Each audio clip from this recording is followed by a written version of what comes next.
Welcome back to part two with this is our second guest that we've had on Practice Underwater as a follow-up. And this one, this interview in particular this was a tough one for Matt to listen to. This one was pretty close to home. If you didn't listen to last week's episode with Sarah, it's the third time she's been on Practice Underwater.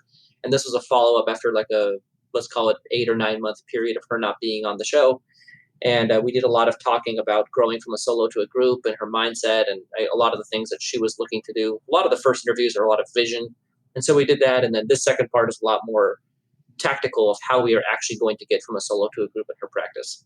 And so, Matt, give our audience a little sneak peek of what you didn't like about this episode in particular.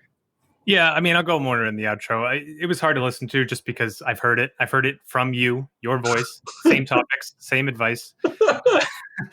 So I'm in the process of doing it. And I don't know, just to hear it again, it was tougher. But no, I had another topic I wanted to touch on in this intro. I know you're very concerned about these things. So I wanted to hear about what's your, like, what do you feel about the current COVID track in the nation? Like, what do you feel the steps we should be taking?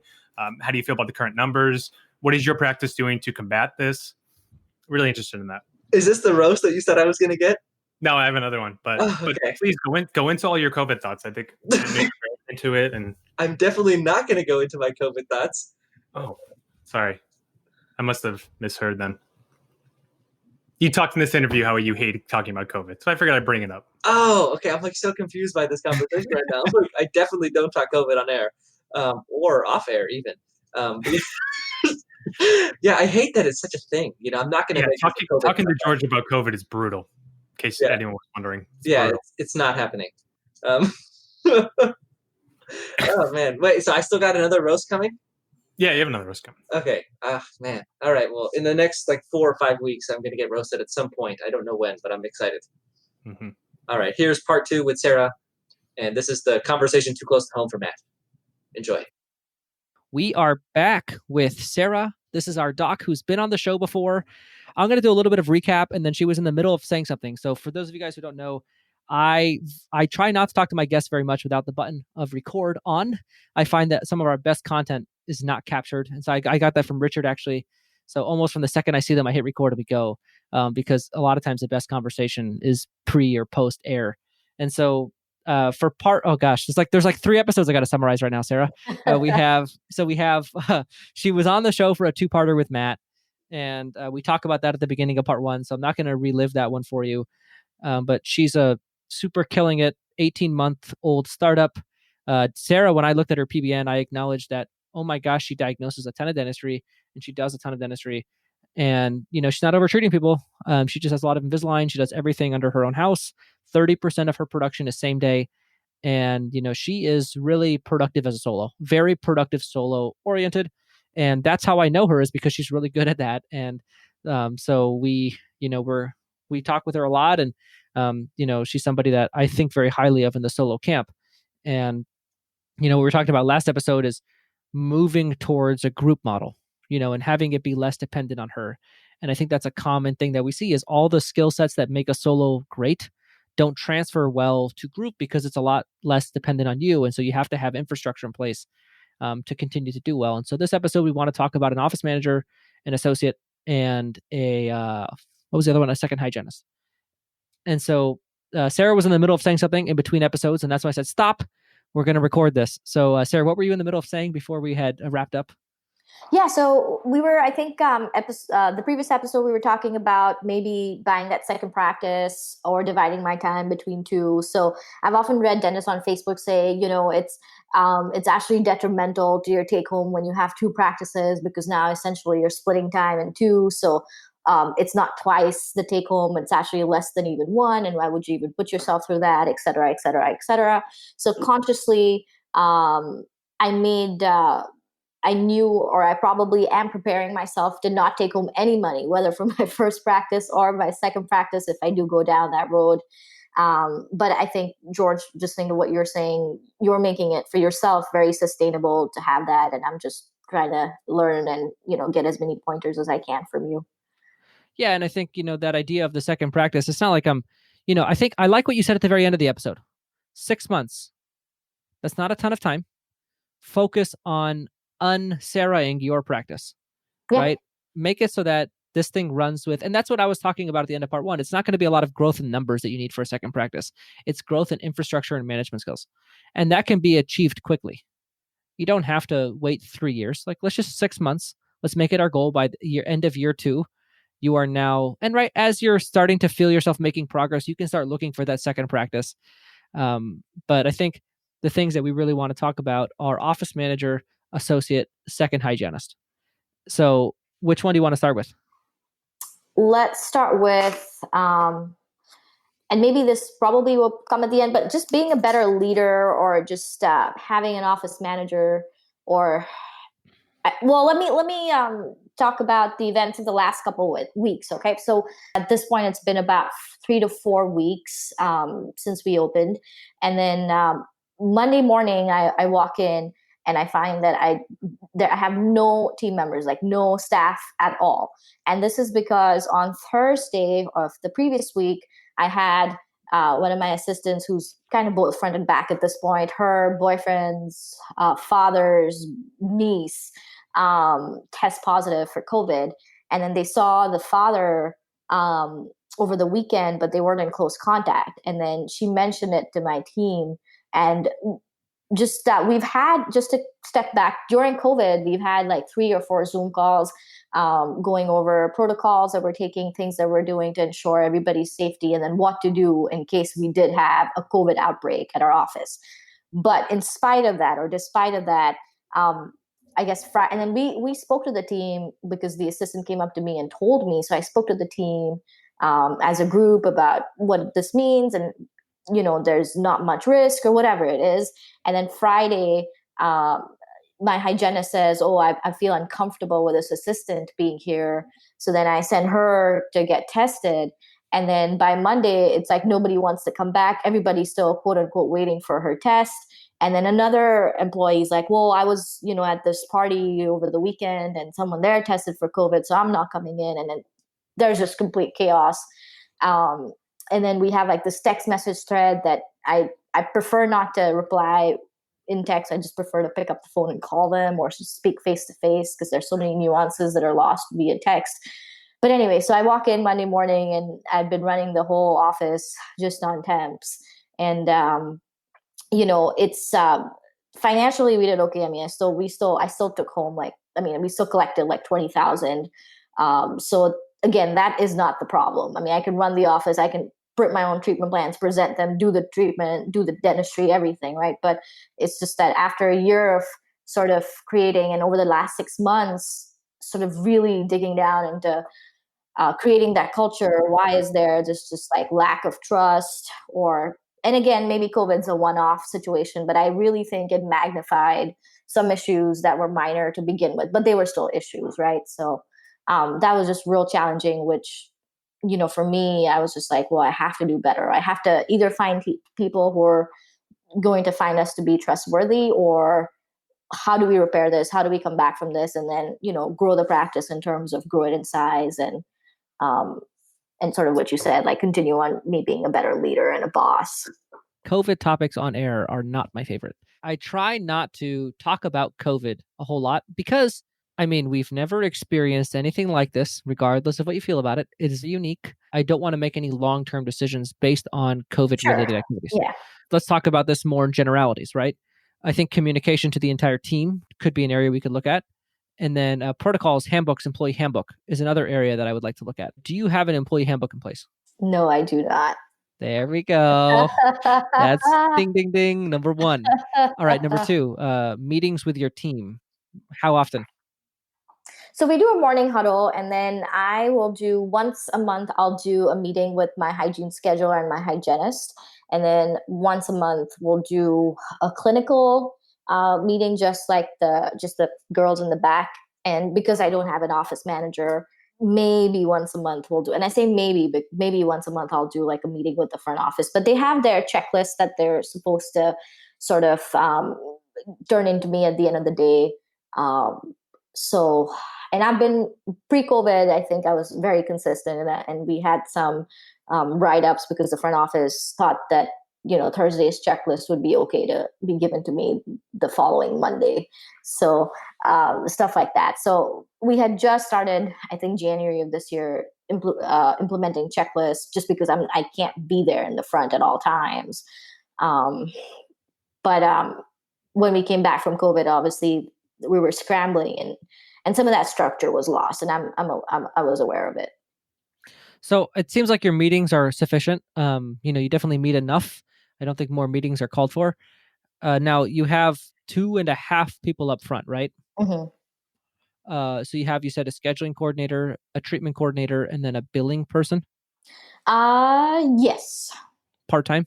The part-time is more biller, accounts, receivables, and just general. And then she'll present some treatments if she's there, but that's predominantly her role, is helping out with PR. What, so like you talked about, you had an office manager last time. What happened last time? So I guess a couple of different challenges, and I can't blame her. But when I was working at a part-time associateship job for a little bit before we started the startup, and I found this one employee who seemed very promising. She was great with patients. So I said, hey, if you follow me, there will be a place for you at my office. And she was excited and enthused. And then, about a couple, like few weeks before we started, she started asking for, XYZ, because she, and there, when you're walking into a startup, I understand it completely from her point of view. She didn't know what her role was going to be, if the startup was even going to make money. So essentially last minute, she's like, oh, can you increase my pay and give me more responsibility? So I was like, sure, I'll make you office manager. And, this is what you'll get. And my husband and I knew at that time that this is probably not the right move. But, 2 weeks before opening, we need someone on board. But her background, I think, was sort of like being a dental assistant. And then when she sort of got pregnant, she transitioned herself to the front. So primarily her background was dental assistant. And I sent her to the breakaway office manager, CE, that course. And we tried to sort of implement systems and processes with her. But for her, I think her mind's still in the back. So, when we started doing sort of like monthly evaluations with her, the depth of what she didn't know was staggering, and what she thought her expectations from her job and what we had written and given her via checklist, the expectations for her role were just so different. There was they were just miles apart. So at some point we kind of just phased her out, and it just didn't work. And then what I didn't like about her being an office manager is, sort of talking down to other assistants, or, just, I guess, like true middle management was just horrible, where there were all these issues, and she would just communicate to the team what she thought as office manager. And I'm just like, well, clearly you don't know what you're talking about. And of course, at that time, my leadership style was also very different, right? So I've learned at least a little bit since then. So there were many failures, both on my end and her end. But I think her role, we're so grateful to her. She helped me start my practice and was there for a good 4 or 5 months. So I'll still be grateful to her for those initial days when we were just learning together. So what kinds of things she was great with patients, yes. had a great personality, yes. was really good at her job. Yes. That's why you hired her. She was good with those in those two facets. I'm still clearing up account errors, and she put some patient on a payment plan. We did maybe $6,000 worth of treatment. That patient is paying it down $65 a month. So just stuff like that I probably at the time, if I knew better, or if I had the chance to sort of know better and train her, and I did. I think once we figured out, like she didn't book any patients for recalls the first 3 months, until I was just like, wait a minute, I'm looking at June, July, August, and there's nobody. And she's like, oh, I thought you were doing it in the back. And I said, well, no, when I checked them out, that's when, just stuff like that. And obviously part of it was like, this was the first time I was doing anything like it too. So I wish I could have, sort of set better rules, systems, but many a slip between the cup and the lip. So never heard that before. So what are your expectations for an office manager? Well, I guess now I would probably list them down, but just I guess HR related stuff, create a hierarchy for the back to report to the front, without involving me in like the day-to-day small things like, oh, can we place an order? It's not the 15th yet, but we still need X, Y, and Z, small stuff like that. And then one of the main things is just sort of managing patient expectations, like talking to them or taking leadership and just some of that HR stuff and even some of the patient related stuff.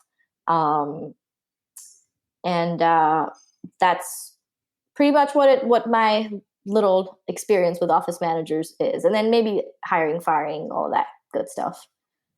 Yeah. So the roles and responsibilities of a true office manager are ideally they don't do anything related to the patient flow. Okay. So imagine a world where you have a front office member who's your office manager who does not do anything required for operations. Okay. You're not totally there yet in terms of size and demand, right? Your team is pretty small. You don't need that much of a.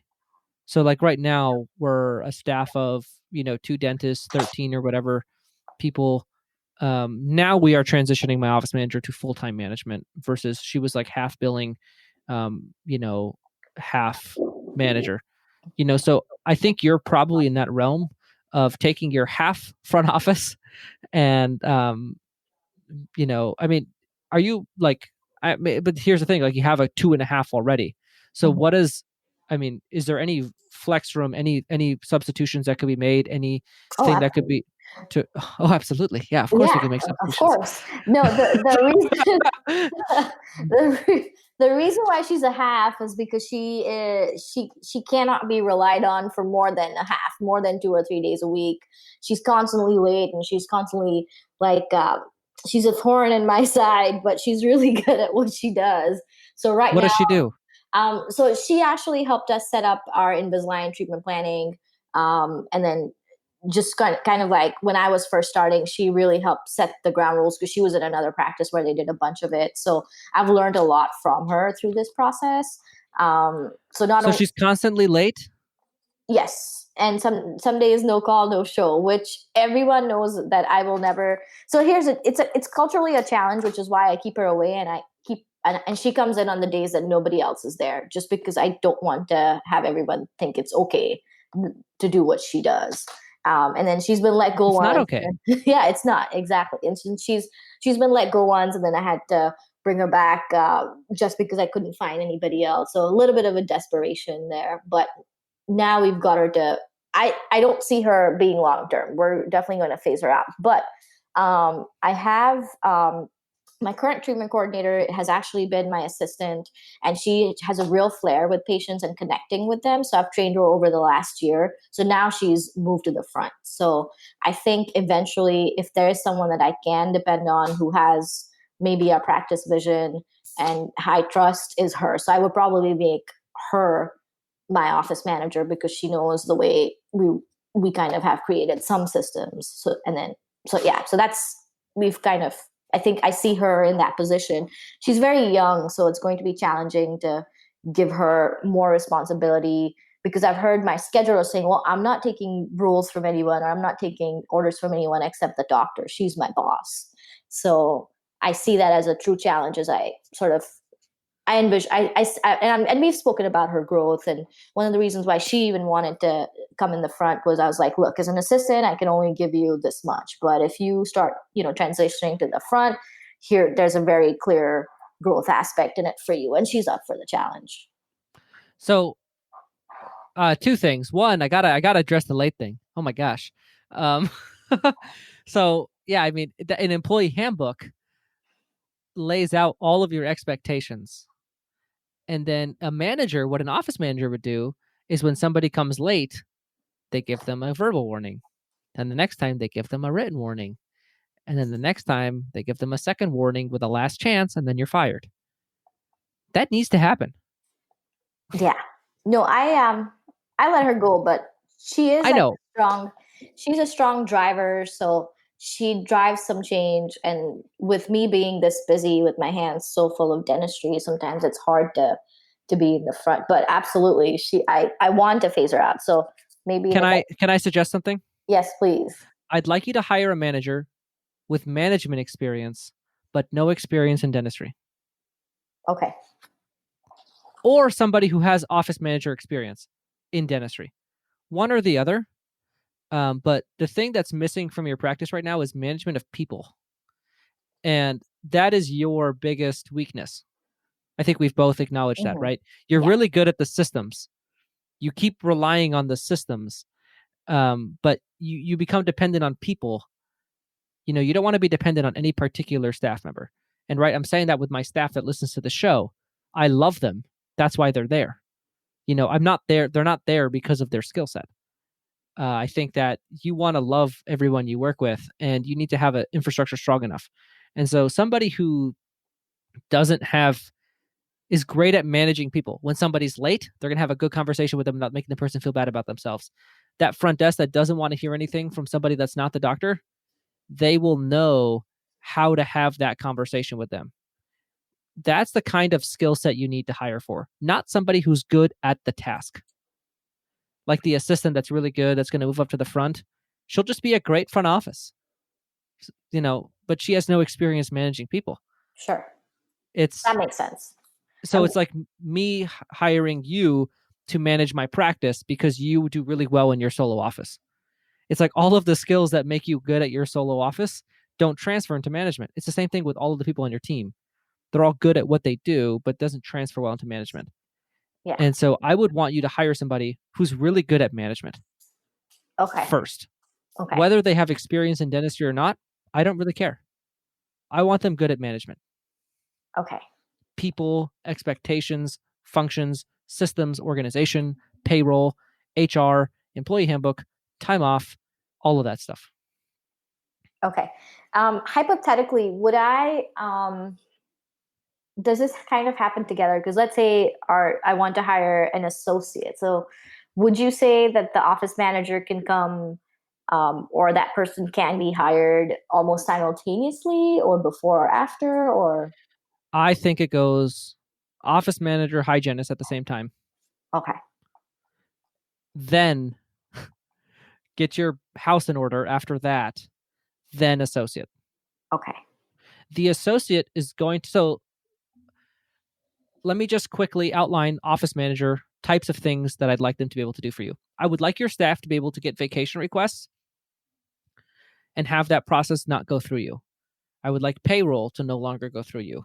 I would like checklists that are being reported to you to not go through you. I would like meetings with each department to not go through you. I would like you and your office manager to have a weekly meeting about all the things going on in the office. And that's it. So your office manager is the one that needs to check in with each department. Your staff, so right now, my guess is, and I know you kind of, not really. My guess is they don't feel comfortable telling you true concerns. Yeah, I think that's you probably might have a good guess. I would take them out to breakfast every Thursday, just me and one team member, and then they could talk about whatever. But yeah, I don't think that would be very far from the truth. My current hygienist is very outspoken and out front, so she'll tell me what's on her mind. But yeah, there's a possibility that the others don't. So yeah, I would agree. Having an office manager allows them a space to report or even introducing an anonymous concerns, like an anonymous concern mechanism in your practice and having those concerns be addressed. I think your employees need to feel a little bit more heard, and having an infrastructure in place that a lot of that stuff doesn't go through you will really allow that separation can be very healthy. That's a great point. Just having that separation for sure. Yeah. And I think your staff will appreciate it because the office manager, in order for an office manager to do their job, every employee needs to have a very specific list of duties and responsibilities. And so like right now, you can kind of just do it because like the way you want it done. So if they're not doing it, you just tell them. Right. But then an office manager with no experience in dentistry is going to challenge you in a lot of ways that I think are good. And that's why I'm suggesting that for you. And they'll also be cheaper, to be honest. So dentistry has a lot of there's like a dentistry bonus. And management outside of dentistry, you can get a really great manager for less than you could have done an office manager. So I think financially that also works out for you. But having somebody like that in your office. But then if they're going to do the billing and stuff, dentistry might help. So I'm not sold on that either way. But having somebody hold your staff accountable that's not you requires that employee to be very clear on what they're supposed to be doing and have that written somewhere and agreed upon so that management can hold them responsible. And I think that's where things get. This is where a lot of the growth happens. Is all of the kinks you'll find in this process. And so we have 3 bears to talk about. So I am going to transition to the second hygienist now, even though I feel like we could do a whole episode just on you getting an office manager. I have some questions, but I might ask you off air. No, ask me a question now then. I would rather go over than I would. Let's go over versus trying to fit it all in. So what's your first question about the office manager? Well, I think how do I keep the office manager accountable? Because they're accountable for everybody else. But how do I ensure that they're doing the job that they're supposed to? Yeah. So, I mean, meetings. You need to have a list of expectations for them. Okay. And this is where my answer is metrics. I hate to say it, but as you grow, you have a less of a pulse on things. Like, I don't know. I mean, like 50 patients walk into my practice when I'm not there. I don't know what they said when they walked in. I don't know if the patient got a whatever. Like, I don't know that stuff. But I do know how many of them reappointed. I do know how many of my new patients reappoint. I do have things I look at. And so you need key performance indicators identified to assess the performance, and your office manager needs that for her people. So everyone needs to have ways that we're measuring our performance that are trackable so that we can assess. So like you're like, how do I know things are going well? Well, if patients are reappointing, accepting treatment, and things are happening, our AR is under control, then I'm good. Right? Like, and if you're getting reviews at the same rate, like you can measure, it has to be measurable as you grow. Okay. Think about the CEO of Starbucks is not making sure that, like they're not there, but they have ways of quantifying customer service. And so we have to have that same type of approach. So yeah, you have, there's a list of metrics. So have you read Traction by Gino Wickman? No, I have not. So Traction, oh gosh, I hate to talk about the same book over and over again. That's like my podcaster's pet peeve is like, I don't want to have a show where all we talk about is Traction, but it is. So if you think about it, I have, I have my first practice. I'm in the process right now of trying to buy a second practice. I have shared practices, and then I have my kids, and I have a lot of areas in my life that require a lot of my time. And so I have a personal assistant, and her and I sort of run every way with the Traction Entrepreneur Operating System is what it's called. And so there's meeting formats. There's, it kind of tells you how to run meetings effectively, how to run a business. Okay. And it's worth reading, especially as you grow. Because one thing that they talk about is like, you have your measurables, you have your issues lists, you have your rocks, your quarterly goals, and, having that stuff be crystal clear. And so for me, running, potentially 3 businesses, I need to have that stuff very organized. And so that, we use the Traction at shared practices. In my practice, we run off Traction. And so I think it's great. So that's your way of holding your office manager accountable. I mean, if everything is happening, if your AR is under control, if patients are reappointing, if people are accepting treatment, then your office manager is doing their job. That's all measurable. Okay. It's good to know. Yeah. And I hear some letting go needing to happen. Yeah. One of the biggest challenges is how do I get out of that office manager's way and let them do their jobs. So yeah, that'll be a learning that's experience. Gonna be and see, that's where, right? Like, what's your part in it? Oh, your absolutely. part in it is, so learn to love good enough. Yeah. And this is so not solo. So let me introduce you to the, right? Everyone looks at Heartland or whatever. I hate to, gosh, I shouldn't have said the name. Heartland has like 800 plus offices, whatever. Right? And we all look at the way these things run and we're like, oh, I could do it so much better. Yeah, because you have 1. They have 800. Good enough. You're going to learn to love the expression good enough. Yeah. If it's good enough, let it be. Nothing has to be perfect. Like, it is what it is. Good enough is how you scale. Yeah, Yeah. no, I agree, and I think that's it's such a key part to.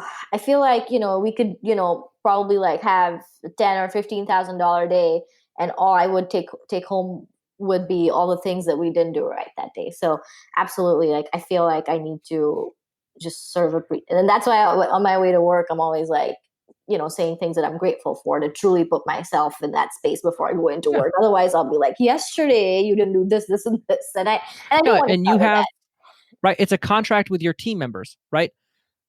Each team member has their contract. If you do all these things, I don't care about anything else you do.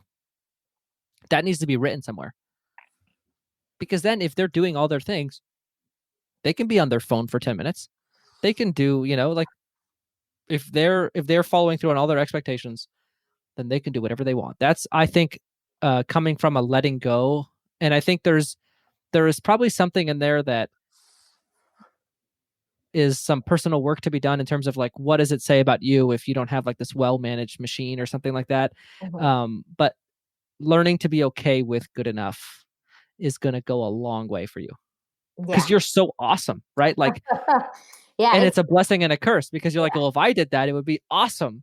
And you did it. It's like, meh, but if you have a clear expectation with them and they did it good enough to your expectation, I think looking at everything as either a missing or broken agreement.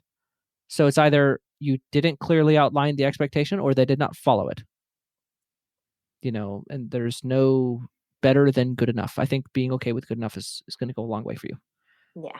Yeah. I'm just thinking of all the work that I need to do, and it's a lot, but I've given myself 6 months, so I'm going to Yeah, you have 6 push months to through. kill it. And Yeah. the amount of energy you have, you're going to get it done in like 2.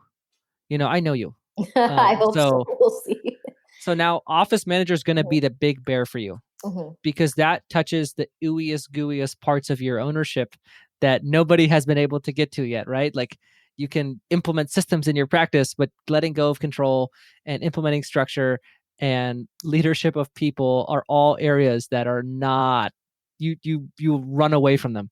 Yeah. And for sure. I can we're definitely running right through them. Yeah, I can see the old me maybe going through like 2 or 3 office managers and blaming it on them. But I think the new me is going to really take a step back and see if I can enable them to. You listen to the show, so you hear the expression that I say. Like, I think at this point, the last 5 employees I've hired at my practice, I have not met until they've started. And I come from the mindset of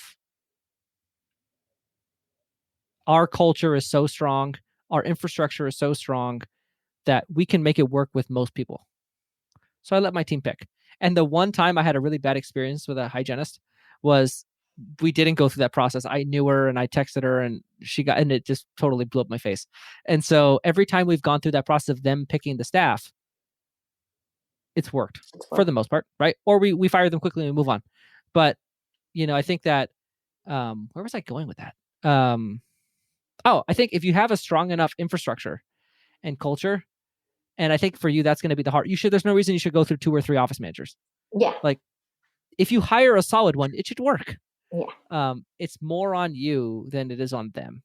I think that's one thing that dentists don't own in general. It's all about the terrible staff member that used to work for me. Oh, they're the worst. And it's like, what about the terrible boss that employed them? We're not talking about them, and I'm not calling you a terrible boss, but I am calling a lot of dentists terrible bosses. And I think, it, I think it has a lot to do with, it's a two-way street. And so, for you, the challenge is going to be letting go and giving them space to lead and letting them run the show. Yeah. Oh, for sure. Right. Because you say you want it. You're like, I want to be passive, multiple practices. That means a lot of people are making decisions for you. And that is not a strong suit right now. So that's an area you got to grow. It'll be challenging. I hope that I come out of it with either some great experiences or a great office manager, or both. No, you'll come out of it with. So I think for my goal is that by the end of this experience with your first office manager, 6 months from now, your practice can handle a second office manager that can be inserted into the role. So whether or not the first one works out, I don't care. I want the infrastructure in place so that you can have a well-defined office management role. Okay. right? Doesn't Yeah. have to work with the first person. It's Yeah. all about the infrastructure. We are building infrastructure. Yeah. And that's why I said your practice is not going to grow in profitability, but it's going to Yeah. grow in capacity. You're Yeah. going to be able to add people. No, I love this. Yeah, thank you. Okay, so now let's move on to the hygienist. Are we Mhm. good to move on to the hygienist? Yes. No questions off air about office manager coming up? I can't promise that, George, but I'll... Okay. Well, we communicate on a semi-regular basis, so I'll here to field any other office management type questions. Thank you. Or that's something that you can pass on to Alex Sharp as well. So he has experience in that department as well. So anyway, so now moving on to second hygienist. So you said your first hygienist works out of 2 rooms. Mhm. You work out of 3 with 2 assistants. So I still am not totally clear on how that works. And we're now trying to add a second. Mhm. So and then we're going to add a second associate. So we have an operatory efficiency problem. I don't know how that gets resolved because I don't understand your scheduling well enough. So how long are you booking for a recall appointment? An hour, 1 hour. Okay. And then at what point does your hygienist come get you for the exam? So we'll discuss a little bit in the morning huddle. Like, let's say I'm doing like an implant surgery. So I'll say either I'll stop by right before I begin, or then you have to wait until after. Or let's say it's, molar endo. I typically don't like, I can, but I don't like getting up for the first half an hour, 45 minutes. So if we have like big production or big procedures, I'll discuss the strategy. Typically, so I guess changing gears for recall, I usually like to step in after they're done, just because we also do co-diagnosing, right? So if there's pictures or something new. No, I'm saying what time are they typically done? That's what I'm really asking. I guess in about 40 to 50-ish minutes. So then that leaves the last 10 to 15 minutes for me. Okay. Was I answering your question? Yeah. Okay. And so do you normally run on the hour or do you run over? In terms of my scheduling or hygiene or both? Hygiene. I want to say typically we'll be running on the hour. Okay. So what's the purpose of the 2 operatories? Just in case we're doing same-day treatment or someone's... So I have treatments presented in the operatory. So sometimes, these treatment plans are longer. I guess they need the room to like talk over stuff like that, like the financial part of it. I guess I have like a smaller consult room that I can utilize and sort of move patients out. But, when we spoke about Invisalign too, is, if they have additional questions or whatnot, I'll just answer them. And then my hygienist will move on to the next patient if they're already there. Or, Okay. I mean, I do have the gap. So, one thing that I tell the assistants is teamwork, right? So even if, let's say the hygienist patient is there and she's walking me through the last little bit of her finding or co-diagnosis, the assistant will bring in her patient in another room, take x-rays, all of that good stuff. So, but yeah, I guess we have to be more efficient perhaps. What are your hours? 2 times a week we are 10 to 6, and then the other 3 or 2 days were 8 to 4. So you work 5 days? Yes. What 5 days? Monday, Tuesday, Thursday, Friday, every other Saturday. So I guess we work 4 Monday, Tuesday, Thursday, Friday. So no Wednesday. Yeah, Wednesdays we're off. And then we work every other Saturday. So about 4.5 days. Every other Saturday. Yeah. Okay. So now we have to plan the addition of a hygienist around the addition of an associate, right? Because right? So let's think about it. You've already said, right? Part 1, you were like, well, nobody can get with me on the treatment side. Yeah. You checking another hygienist is not necessary. You convert enough treatment to keep your schedule busy enough with one hygienist. So now I think let's talk about the associate hygienist blend. I think let's talk about them together because they're very related. What you do in your practice works very well. Very well. I've seen your PBN. Very well. We don't want to take what you do well and make it the way George does it, right? Sure. That doesn't work. So, I think we have to take what you do well and transfer it to another dentist. And that's the challenge. So you do well because you guys gather a lot of data. You do an iTero scan on every patient. and all that. So we need to make that whole process fit within the frameworks of a scalable schedule. So whether that means we have an extra operatory where we do same day dentistry that's not the hygiene chair, or some type of scheduling predictability behind it, some type of organizational structure, or maybe even, you have, I don't know, maybe like some type of overflow op or something that your unpredictability can become predictable. Like when the patient's big treatment is coming, you move them over, you take care of it, and then the hygienist sees her next patient in that room, something that allows a second hygienist to be there with some type of predictability. So I don't know what that looks like, but the thing I want to plan out is what are going to be your hours with the associate. So you want to cut back to 3 days, you said? Ideally, yes. And my guess is you don't want to work Saturday. I don't mind. And then maybe you can, I thought the reason maybe I can pick up one Saturday and the associate can, or maybe I can have the associate do both. I just didn't want the team to think that I'm not in it with them. If they're all working Saturdays, why should, I guess. But that's maybe my idea of what it feels like to be a team. I mean, do you want to work Saturdays? No, I think I've done my time. I mean, you write the check. That should be reason enough, right? Right. I think it. So it depends on what expectations you're going to start, right? My team has the expectation that they are there, so I don't have to be. Like I say that to every associate I hire, and it's known, right? They stay till close. I leave early if I'm done. Like that is the expectation. If you hire somebody saying, I'm hiring you to work every other Saturday because I don't want to anymore, that's okay. That's the expectation. Okay. Yeah. So you want, right, so you already said money doesn't matter. So we are creating infrastructure and we're building your dream schedule. Anything you want in life, nothing off the table. Okay. I'm going to keep saying that annoying expression over and over again. So what days do you want to work? What hours? Anything you want in life, nothing off the table. Well, maybe just the mornings or the early mornings, so lunch, and then I can spend the rest of the time having these meetings or sitting down with the OM, because I don't know where, like, let's say I was working 3 days a week, where would I find time? Where would you find time? So your OM shouldn't have any patient care. Okay. So their full-time job is free time for you to available. tell them stuff to do and be available. Okay. So whenever you have time, they have time. That's the idea. So anyway, you were saying the mornings.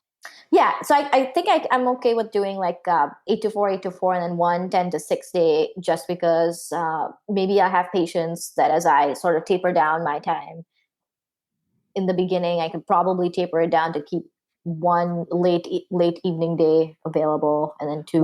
What days are your do you mind the evening days, or are they pretty fine for you? They're okay. I mean, we pretty much finish at 6 p.m, so that's not a problem. So okay, let me put it this way: currently I don't care, but I think it might change when I have a family. Yeah. So right, and I think that's okay. Give yourself the room for it to change. You are not committing to the schedule for anything more than 6 months, right? Yeah. Right? You're pregnant, you have a baby, like the shift is going to happen anyway. Like, right? I'm assuming, you're the female, so you're going to be out for a minute, and like you might get another associate by then, and then you come back to a different schedule. Like there's pivots are part of life. Mm-hmm. So what days are currently 10 to 6? Mondays and Thursdays. Mondays and Thursdays. Okay. Okay. So how about Monday, Tuesday, Wednesday? So Monday you work at 10 to 6. Tuesday you work 8 to 4, which is already your hours. Wednesday I open up your office for a day. So now you work Wednesdays. And then the associate works Thursdays from 10 to 6, Fridays from 8 to 4, and then every other Saturday. And then there is probably, so that's Thursday, Friday, Saturday. So then there's probably a day You do a lot of big treatment. You keep calling it. I do a lot of big treatment. And there's probably a day in there where you do big treatment and don't check any hygiene. Yeah, I'd love for that to happen. So I try to plan. Actually, I try to plan my implant surgeries for Friday, just so that it's convenient to the patient. It's Friday morning for me, um, and the patient has a couple days to rest, recuperate. So maybe I can just do like Monday, Wednesday. So maybe you work Wednesday, Thursday, Friday then. How does that sound? Yeah, that works.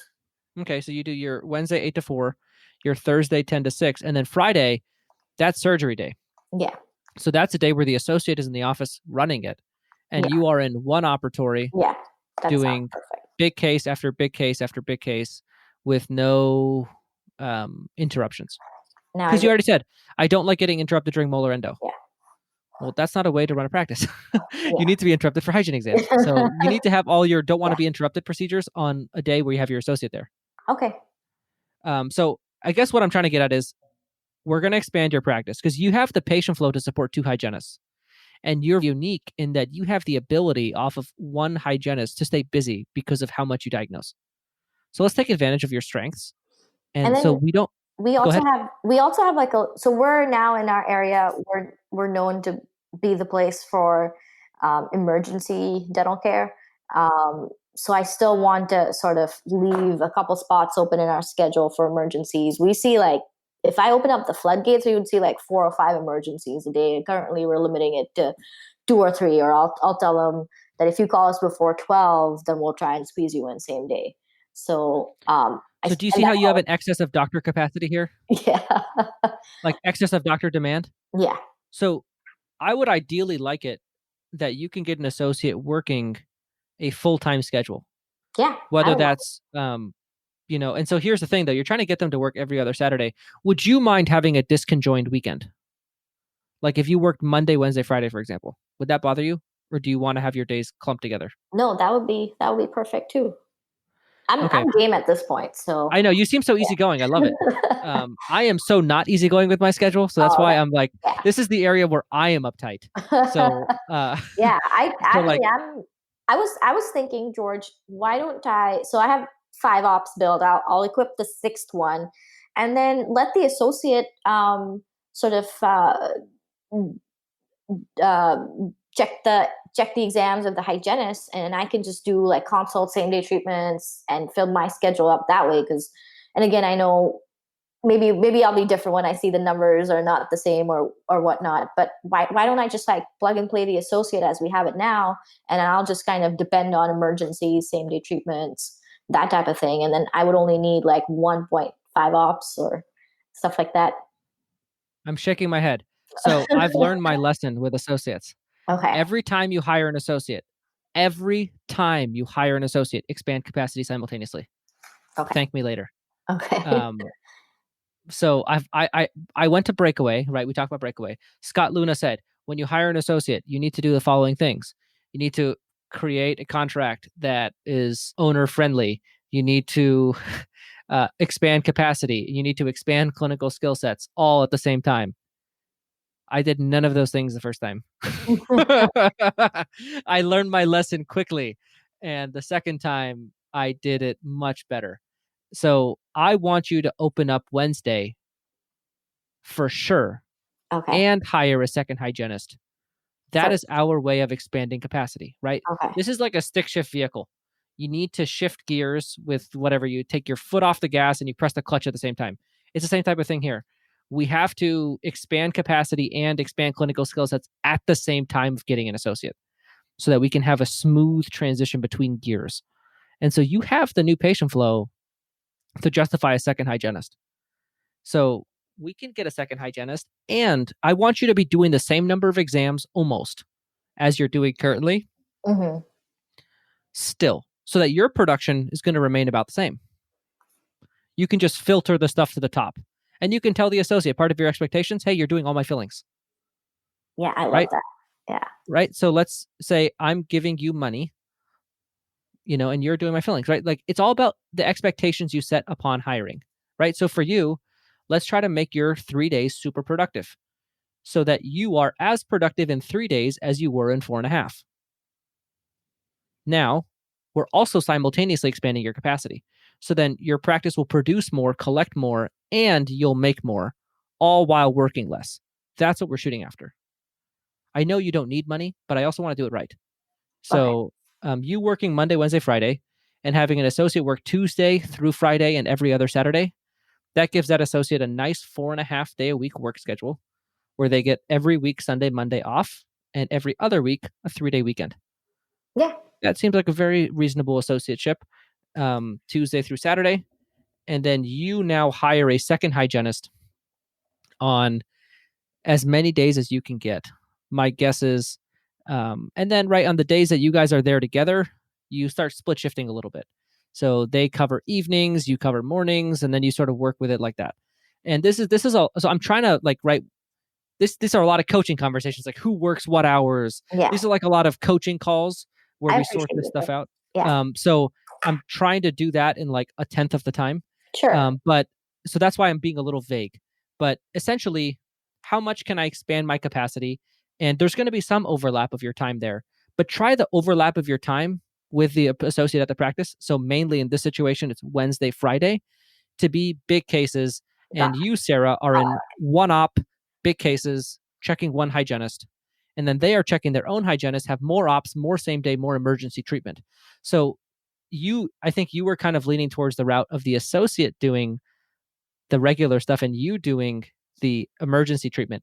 But what's the most slam dunk easy stuff? It's the patient coming in pain that needs a molar endo. Yeah. Like any dentist in the world can get a patient to agree to that treatment. Sure. What's the hard stuff to do is checking hygiene the way you do. So we're not going to put the associate in a situation where they're not going to be successful. We're going to put you in this, we're going to keep your unique ability there. And you are going to be checking hygiene, converting off a recall, and they are going to be seeing as many emergencies as you can fit in, because that's easy production for an associate. And you get an associate that has the clinical skill set to handle that. Yeah. Right? I mean, hey, your associate's going to make a lot of money.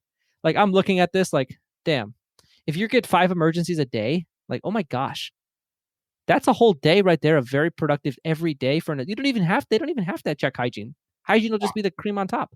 And then, but what you're going to learn, and this is what I want you to learn, right? So now let's go back to infrastructure. 2 hygienists, your hygiene process with a dentist that's not you, you'll start learning the holes. Yeah, I definitely think that's going to be challenging is finding also an associate that is willing to sort of learn how I diagnose or how I talk or maybe they don't have to. As long as they do whatever they do well. Yeah, and that's the control thing coming back, right? They don't have to do it the way you do.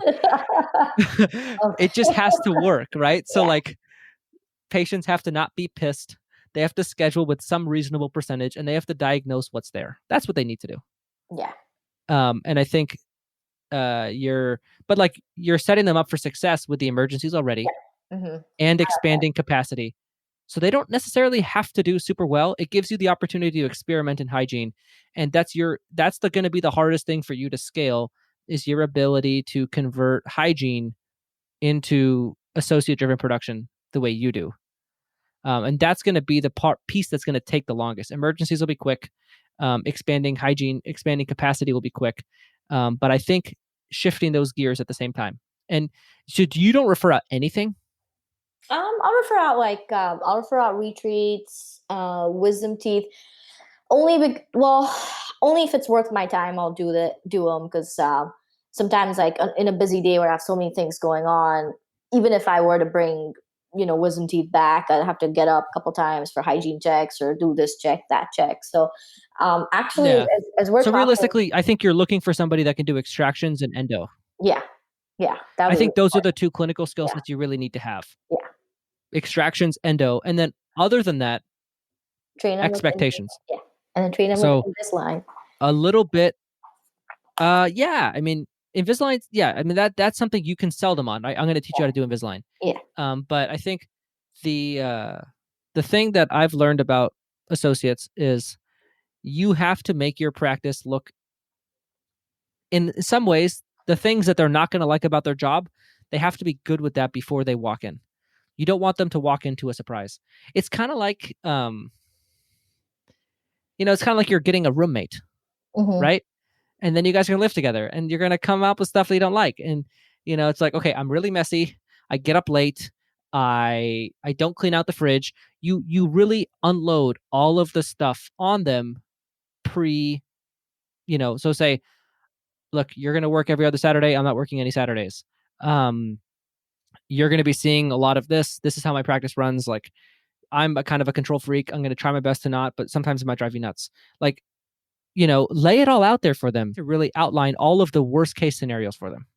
And so that way that they're on board with them. And that's the biggest thing you're looking for. And then, you want somebody that can do clinically what you're asking and is easygoing. I think you want an associate that's easygoing. And you talk to enough dentists and you'll see a wide variety of personalities, skill sets, and everything. And so you want somebody clinically with the skills that you're looking for that has a personality that's pretty easygoing, manageable, and somebody you could see yourself working well with. And use the roommate analogy. Like, would I live with this person? Like, yeah, okay, then I'll probably hire them. It's kind of a weird way of doing that, but they need to be. You guys need to get along on that level. No, I like empowering them with emergencies, builds up their confidence. Maybe they'll get no patients and convert those emergencies into, and that's how our practice has grown so rapidly, is seeing emergencies. I think Paul Homily talks about, like, right-handed patients where you do what they want you to do first, gain their trust, and then kind of move them. So a lot of my patients are like that, and they're the biggest referrers, right? Top referral sources. So, and that's where, right, we talked about how to manage the office manager. It's a new patient pre-appointment percentage, right? So that's your way of making sure that that process doesn't touch you anymore, but is it still working? And that's the office manager's job to make sure that that's working. So it's going to be a whole different challenge for you. But like, now that we've talked about it for the last hour, do you see now why I didn't love the idea of a second practice before this stuff is? Look at how much stuff you have to do in your first practice. This is a lot of work. And having to do that in two practices simultaneously, one of which you never stepped foot in, I didn't love it. But I don't think it's a whole lot. You have the hard stuff figured out. So you have a process that works. You have high patient flow. You have a profitable practice. We're just taking it to the next level. And I'm really, really excited for you because I think it'll be cool to see what you can accomplish in, honestly, we know each other at this point. So getting you back on in 6 months or whenever you're ready, I'll have a pulse on what's going on in your practice. So I'm excited. I think we're definitely having you on for a part 3 of a 2-part series with Sarah. What are your takeaways? I think there's just so every time I hear you speak, there's just so much to learn.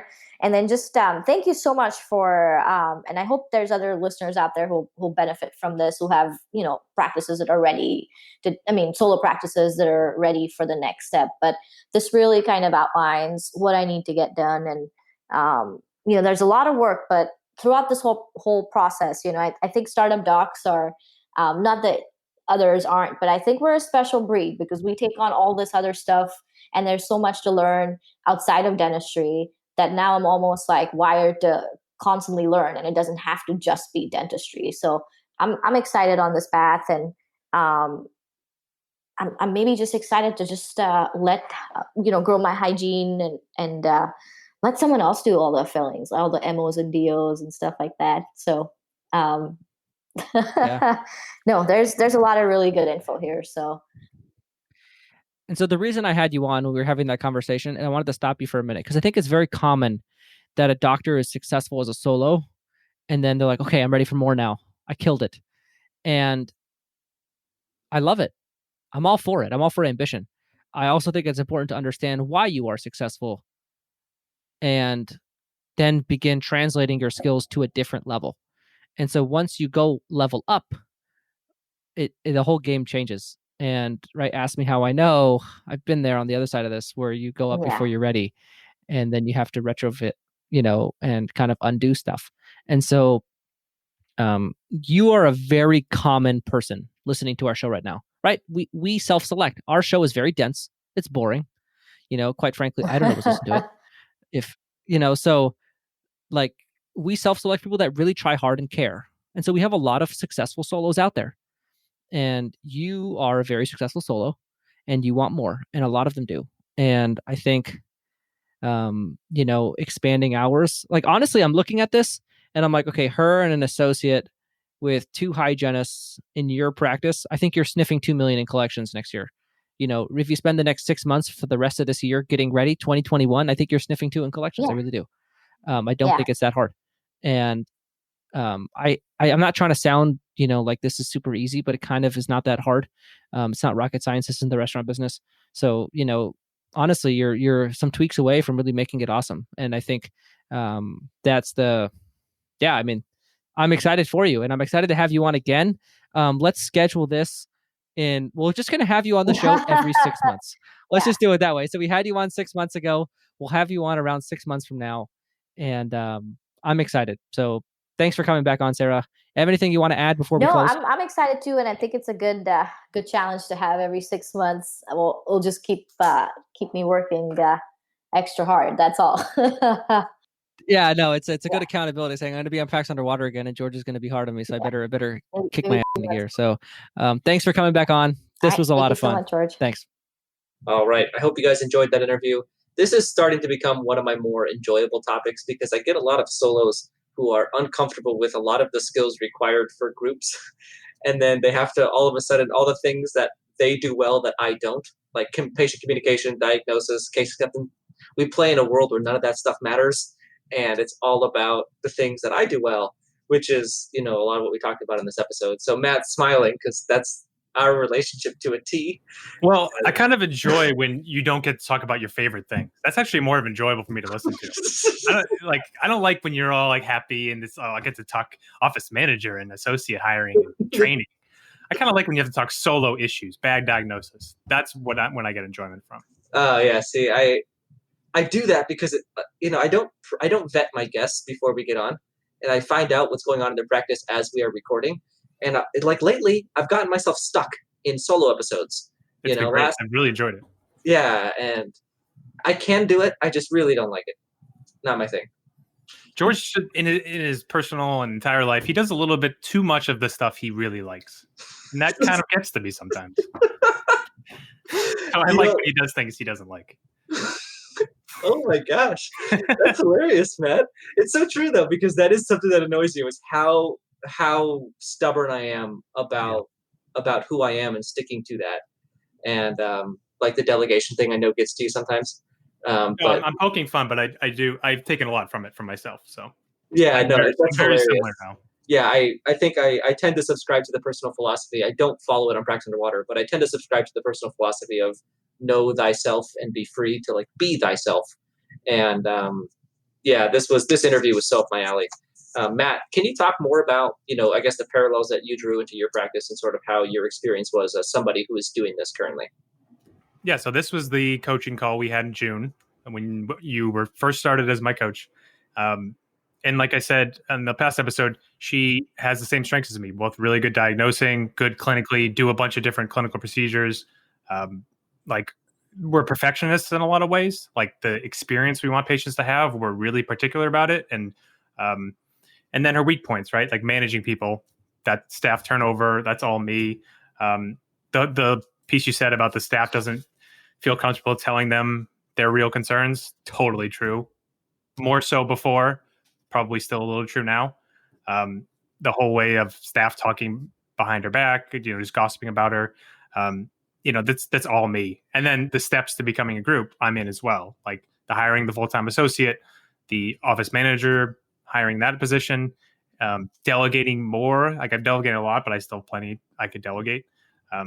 So yeah, it was the exact conversation we had, and really good advice. I loved her.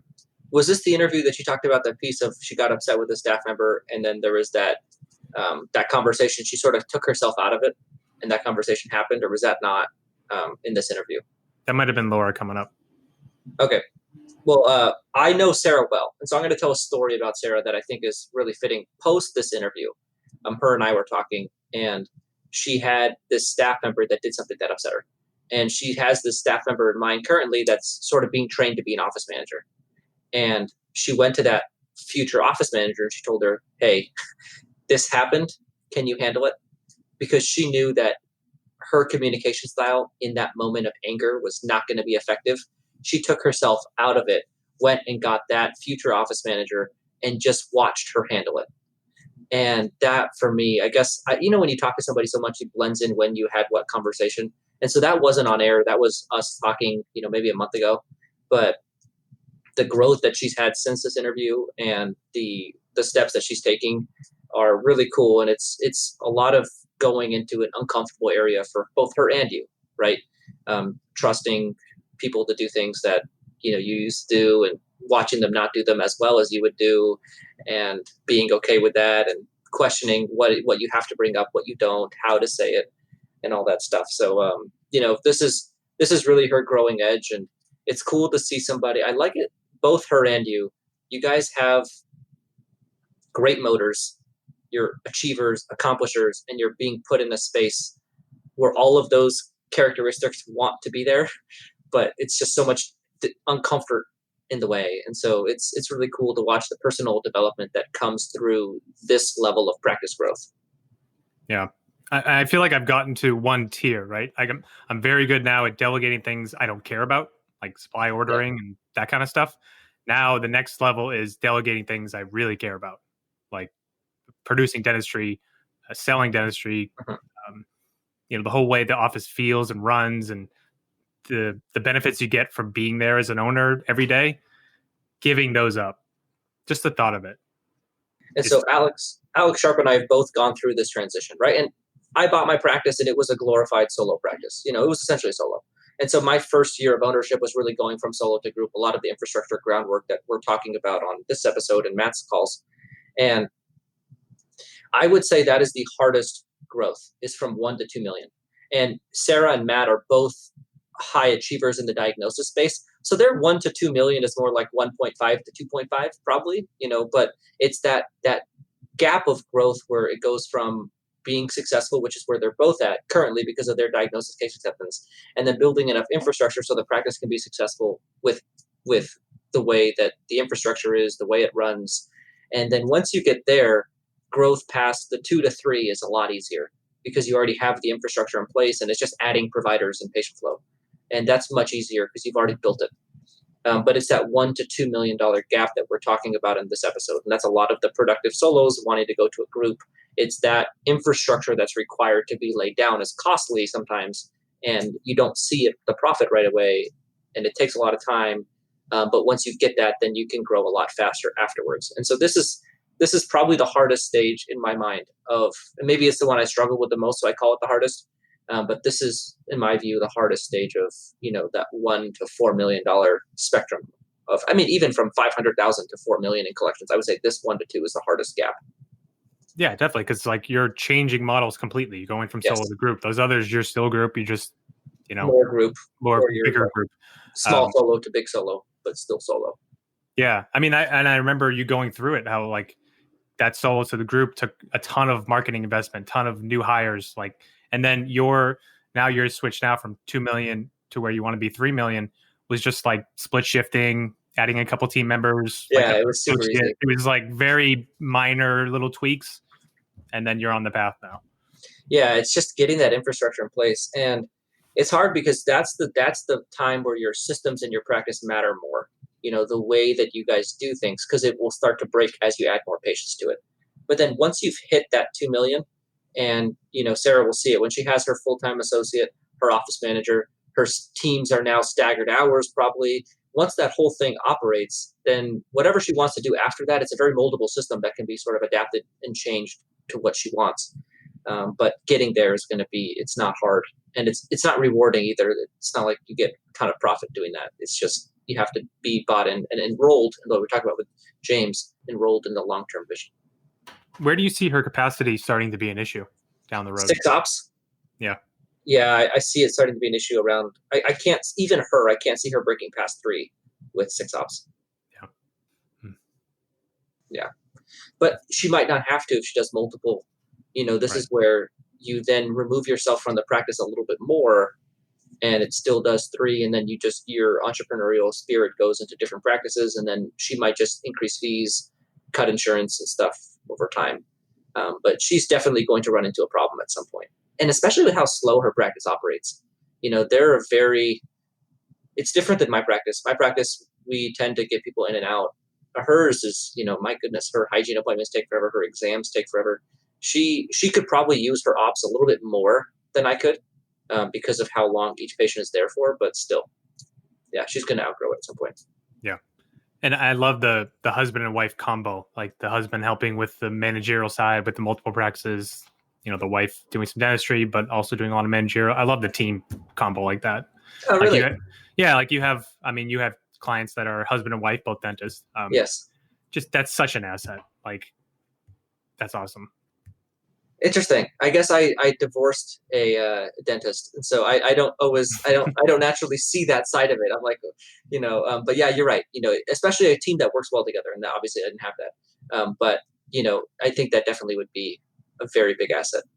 On the organizational side, for sure. Yeah. Awesome. Well, I hope you guys enjoyed this.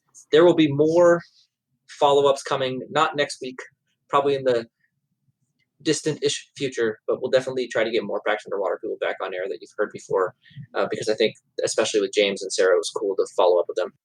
Thanks for listening to another episode of Practice Underwater. We'll see you guys next week. If you're interested in one-on-one coaching with either Dr. George Hariri or Dr. Matt Garino, our contact emails are in the show notes. And if you're interested in being on Practice Underwater as a guest, where we could look at your practice anonymously, you can go ahead and contact the email in the show notes and follow those directions to get on the show. Thanks, and we'll see you guys next week on Practice Underwater.